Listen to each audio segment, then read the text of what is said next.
Hello class 10 students, तो लेके आया हूं मैं आपके लिए बहुत ही ज़्यादा important last minute tips and tricks for your final preparation for science term 2 board examination.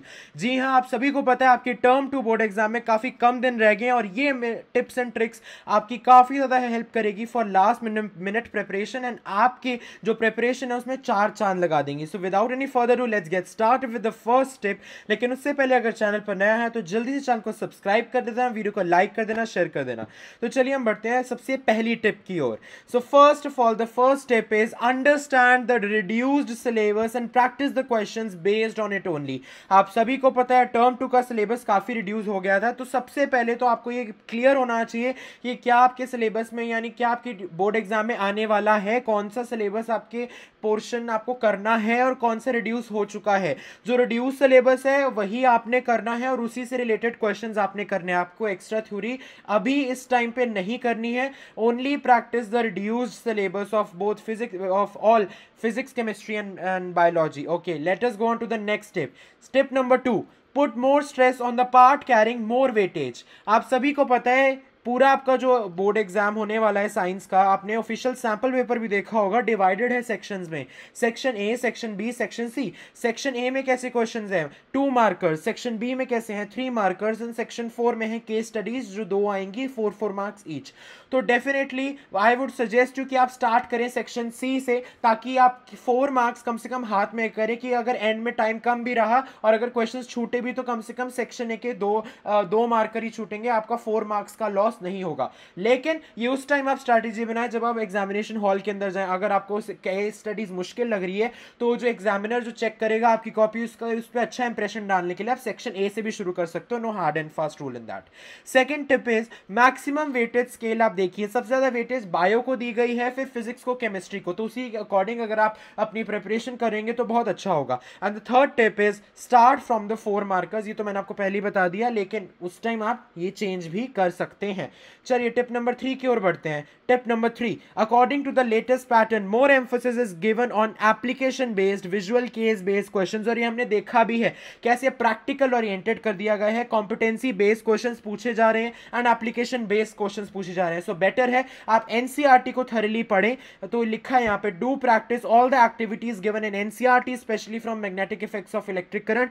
Activities बहुत ज्यादा इंपॉर्टेंट है, जो छोटे छोटे एग्जाम्पल्स होते हैं, डायग्राम्स होते हैं, उनको अच्छी तरह से देखें, उनसे क्या आप इन्फरेंस ले सकते हो, क्या समझ सकते हो, वो बहुत ज्यादा इंपॉर्टेंट है, specially from magnetic effects of electric current, because section C में से केस स्टडी जरूर आएगी from the chapter magnetic effects of electric current, because high probability है।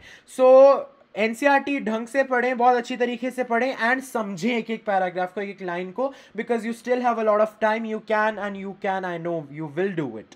Tip number 4, follow only one book. कोई आपको एक्स्ट्रा पढ़ने की जरूरत नहीं है। जो आपकी गाइड्स होती हैं, सीबीएसई गाइड्स होती हैं, एक्स्ट्रा सेल्फ हेल्प बुक्स होती हैं, नहीं आपको ये रेफर करना है। आपको सिर्फ एनसीईआरटी रेफर करनी है, बिकॉज जो पेपर टर्म 2 का आएगा वो सिर्फ एनसीईआरटी से ही बनकर आएगा। अगर आपके थ्योरी क्लियर है, आपके कंसेप्ट क्लियर है, तो आपको कोई और अदर बुक पे जाने की जरूरत ही नहीं है। So thoroughly practise all the in text questions, examples and back exercises. बहुत इंपॉर्टेंट है, बच्चे काफी ज्यादा मिस कर देते हैं back exercises, in text questions और एग्जांपल्स, जो कि आपने मिस नहीं करने हैं।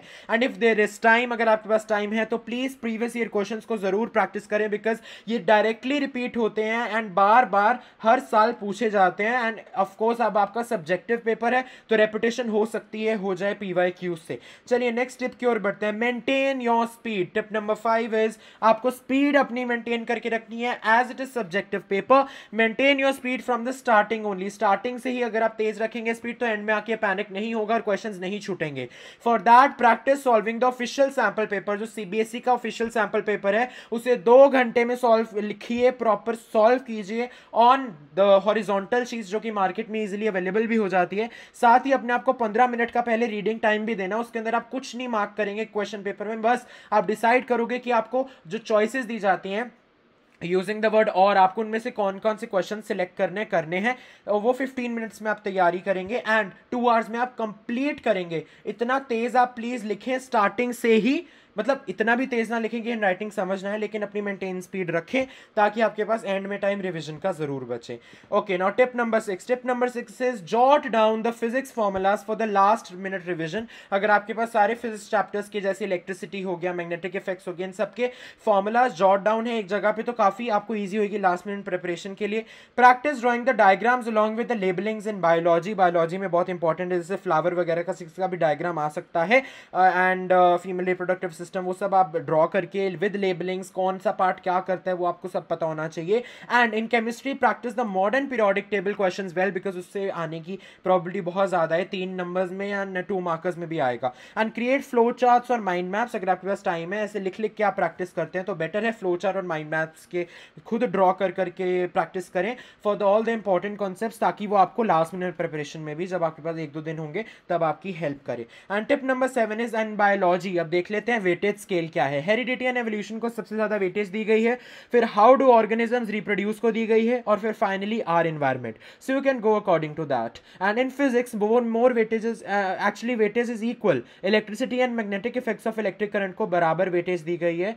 And in chemistry weightage scale is such as periodic classification of elements को सबसे ज्यादा वेटेज दी गई है, और फिर कार्बन एंड इट्स कंपाउंड्स को दी गई है। सो इस अकॉर्डिंग आप अपनी थोड़ी प्रिपरेशन स्ट्रैटेजी बदल वगैरह सकते हैं। And finally if you want a separate video on the most important topics for term 2 science board exam, then please like share and subscribe to this channel and do press the notification bell, ताकि वो जब मैं video upload करूं तो उसकी notification आपको सबसे पहले आ जाए। एंड अगर आपको थोड़ा सा रियल लाइफ एक्सपीरियंस लेना है बोर्ड एग्जाम का कि कैसे टाइप के क्वेश्चंस आते हैं, बिकॉज जब आप क्वेश्चन पेपर देखते हो तो उसमें हिंदी भी लिखी होती है। अगर फॉर एग्जांपल अगर साइंस का पेपर है तो इंग्लिश में भी होगा क्वेश्चन और हिंदी में भी होगा क्वेश्चन, तो उसकी प्रैक्टिस करना बहुत ज़रूरी है। अगर आपको उसका एक डेमो चाहिए कैसे करनी है आपको, तो वो भी आप कॉमेंट्स में लिख सकते हैं। So do not forget to like share and subscribe, and if you gained a lot of knowledge from this video then please give it a big like, and all the very best for your term 2 board exam. I know you all are going to rock in it. Thank you so much for watching.